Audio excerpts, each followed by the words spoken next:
ورضوان او رضامندیا من الله دا الله د جانبنا اکبر دا ډېر لوی نعمت دی رضا د الله دا د دین لوی نعمت دی چې الله درته رضا شي او دا سرټیفیکیټ په دنیا کې صرف صحابو ته ملو دی بس د پیغمبرانو چې هغوی ته دا ویل شوي دي چې ستاسو نه الله رضا دی او دی د الله نه وی رضا دی او الله وایي زه د دې نه رضا یم الله وایي زه د دې نه رضا یم د صحابهو نه او دی زمانه رضا دي د دې وجې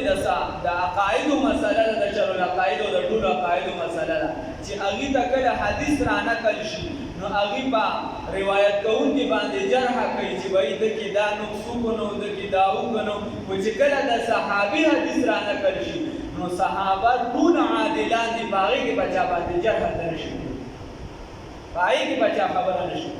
هغه ټول عادلان دي د هغې متعلق دا فیصله ده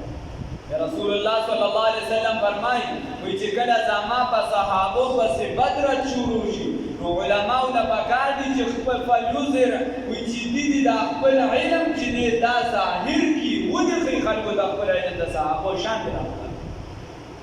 رسول الله صلی الله علیه وسلم فرمایي الله فی اصحابی لا تتخذوهم غرضا وی الله ته وګورئ الله د الله دپاره زما د صحابو باره کې ویریږئ زما د صحابو باره کې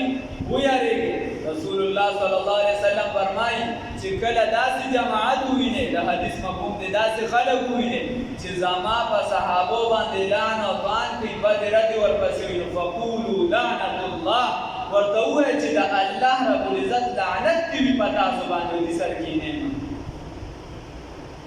دی وجه نبی کریم صلی الله علیه وسلم فرمایي وی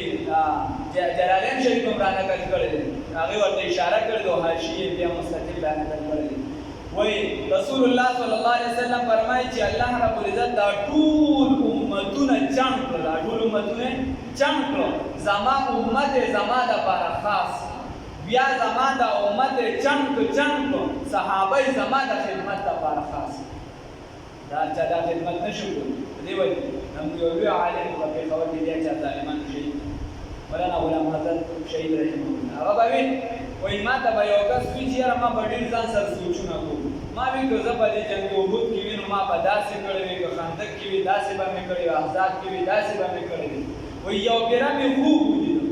او خوب کې مې د خوب کیفیات بھی مختلف راتلی شي رسول الله صلی الله علیه وسلم خوب کې ولیدو چې دا ډبل سیډر ګاډي کې داسې مخکې ناست دي او شاته ورپسې صحابه دي باډیګارډ نو وایي داسې په چاړهیې بغیر ختم یا ګاډي په شا راغلم رسول الله صلی الله علیه وسلم چې څوک نشته چې دې د ګټه کېږي او دا ګاډي په شا لاړ نه شي نو وایي زه لګیا اوس ګورم چېرته ګټه ګورم هغې پسې ګرځم ګټه نشته وایي چې ګټې پسې لرې لاړم چې واپس رالم نو یو صحابي یو ټیر ته سړی دی او بل صحابي بل ټیر ته سړی دی وایي ما خوب کې وي چې واګیره چې دا الله رب العزت راته ښوله چې دا کم محنت دا کومه قرباني صحابه ورکوله دا عام بنده نه شي ورکولی څوک به 72 غشو د خپله ملا ونیسي څوک به لاسونه شل کړي د رسول الله صلی الله علیه وسلم د پاسه به لاسونه اړوي چې په رسول الله صلی الله علیه وسلم غش رانه شي سخته لویه قرباني ده مال و جان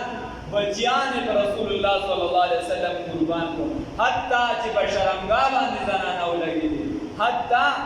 چې خپلې جامې دې وباسلې شوې او ټاټ ورته پرېښودلی شي صحابو لویه قرباني ده او چاند جو روشن ہوا بطحا کی افق پر اس چاند کے تابن ہے ستارے صحابہ ہم فخر سے کہتے ہیں ہمارے ہیں صحابہ واللہ ہمیں جان سے پیارے ہیں صحابہ اب سوکو کی چٹولی دنیا تا یو ابو بکر خلاف ودریدو چې څوک د زکات نه انکار کوي هغه سره هم جنګېږم څوک د نبوت نه انکار کوي هغه سره هم جنګېږم او د یهودو او نصاراو سره هم جنګېږم د دې وجې د صحابو باره کې د احتیاط معامله ده چې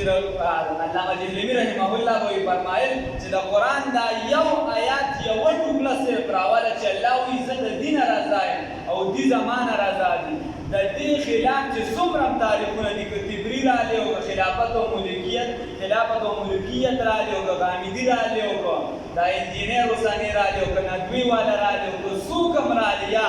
طاها راغلی او قطب دین نه چې څوک هم راغلی دې آیات ته مخامخ کوه که د قرآن د آیات مقابله کولی شي نو بیا صحیح ده او که د قرآن د آیات مقابله نه شي کولی نو بیا خمیني کندې ته ورځوه نبوي کندې ته ورځوه دا ټول چې د کندې ته ورځوه صحابه باره کې د احتیاط معامله ده او د دې امت د قیامت نشانه دا ده چې آخر د دې امت به وي په مخکې خلکو باندې بیا لعنت وکړي دا د دې آخر د دې امت به په مخکې خلکو لعنت وکړي حالانکې دا فیصله ده البرکة مع اکابرکم چې برکت ستاسو دا د مشرانو سره دې وجې په آخره زمانه کې چې کله ستاسو نه دین ګډوډ شي یو درته وایي چې دا ټیک دی او بل درته وایي چې دا ټیک دی حدیث کې راځي د مشرانو مقبرې ته لاړ شي او چې هغوی په کومه باندې ونه ده